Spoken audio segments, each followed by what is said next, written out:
A lack of belief in God is irrational.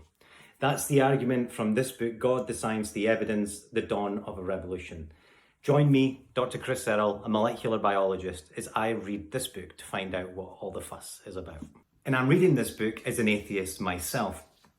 I've just read the introduction where the authors set out their thesis, as it were, and the structure that the book will take. Ultimately, they're going to argue that a lack of belief in God, a belief just in the material universe, or what we would call scientific materialism, sometimes physicalism, which I would identify with, is irrational. So I'm going to have to hold my own beliefs at arm's length as I read this book, trying to read it with an open mind, and maybe practice what Buddhist philosophy would call the non-attachment of ideas. And I'm grateful to the authors because it is a simplistic structure, and that I mean that in a good way. So in the introduction, they talk about different types of evidence.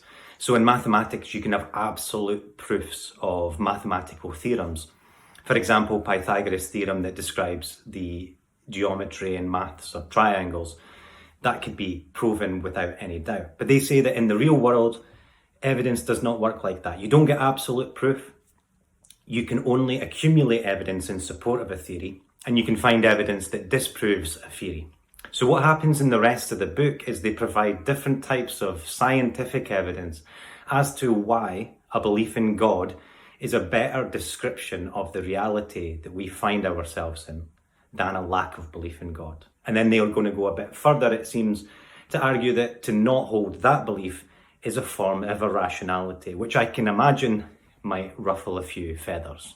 So please like this video and follow along, and join me on the journey as I take you through this book, which is 600 pages long, so you might not feel that you've got the time to devote to the book, and I do, so I'm going to share everything that I read. Thank you.